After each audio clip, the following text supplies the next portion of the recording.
Well, happy to be joined now by a man who knows both these sides quite well, Ray Barkwill, members of Canada's men's 15s team. Ray, first off, big weight off the old shoulders for qualifying in France. How's the last month or two been? Yeah, it's been refreshing and surgent. It's been great. Just to have that kind of clarity of going through to the World Cup, excitement coming through, and getting that next plan going in place. You were part of the Seattle Seawolves team that lifted the inaugural trophy. For people that are tuning in here tonight, what was that entire experience like? Yeah, it was an amazing experience. When you do something for the first time, a league in the first time, a new team in the Pacific Northwest out of Seattle, down there, a great group of people who put this league together, but also a great city who rallied behind us to give us that experience. This is your second go at pro rugby in the States. A few guys playing for jobs out there. What's your advice when the kids are trying to impress these MLR scouts and coaches that are watching this game? I think it's just being clinical at the little things, and showing that you're willing to get up off the ground quickly, move into place. And, if you make your mistakes, it's how you react real quickly to trying to get back into the play and do things correctly again. Good stuff. And we can't go without mentioning Monaco, the World Rugby Awards, where you and your teammate Hubert Bidens, joined by former Canadian player Jamie Cudmore, were in attendance. A great event, great celebration of the global game. Obviously, you got a nice moment on behalf of your team to go on stage with Lawrence Talalio, the former England captain, and you were honored for Canada becoming the 20th team to qualify for Rugby World. What was that like for you, and how proud are you of the boys' effort?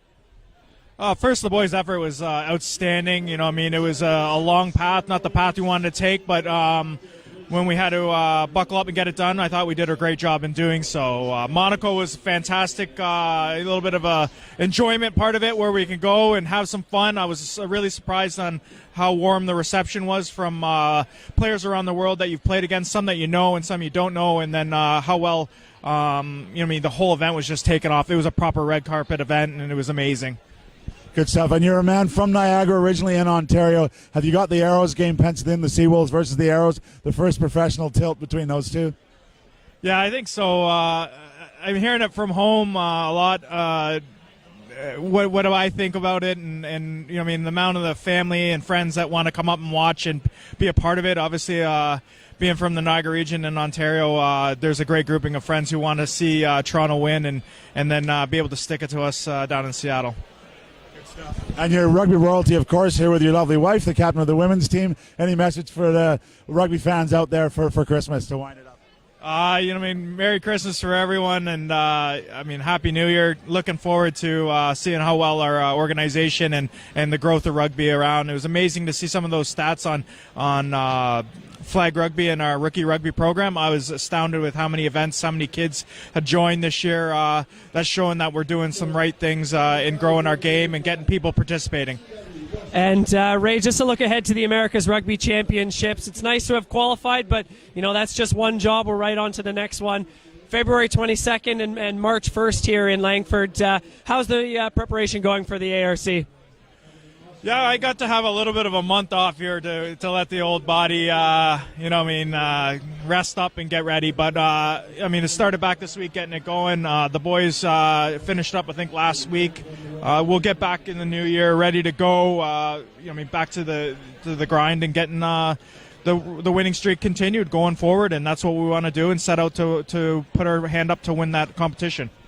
World Rugby's stats gurus came up with it that if you play in the next World Cup, you will be the second oldest ever to feature at a men's Rugby World Cup.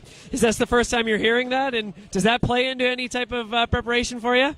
Funny enough, World Rugby knew all about it, and I think they're happy if I can make it there because I guess it's a good story. I'm doing it because I enjoy playing. I love playing. I'm having fun playing.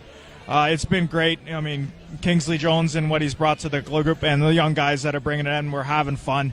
But yeah, I know I'm going to do it. And I'm pretty proud of it if I can do it in this professional age of rugby. And there's many guys who've done it in sport, Chris Chelios and Tom Brady. I mean, not a big deal. I think I'm up with those guys, to be honest. But So just to be clear, you compare yourself to Tom Brady and Chris Chelios, so that. But good luck to you, bud. Well done. no, thank you very much. You guys have a happy New Year and a Merry Christmas. Thanks, Ray. Much appreciated. We're going to take a quick break here in Langford. We'll be back in the second half here. The Crimson Tide trailing the Seattle Seawolves 19-7. Stay tuned.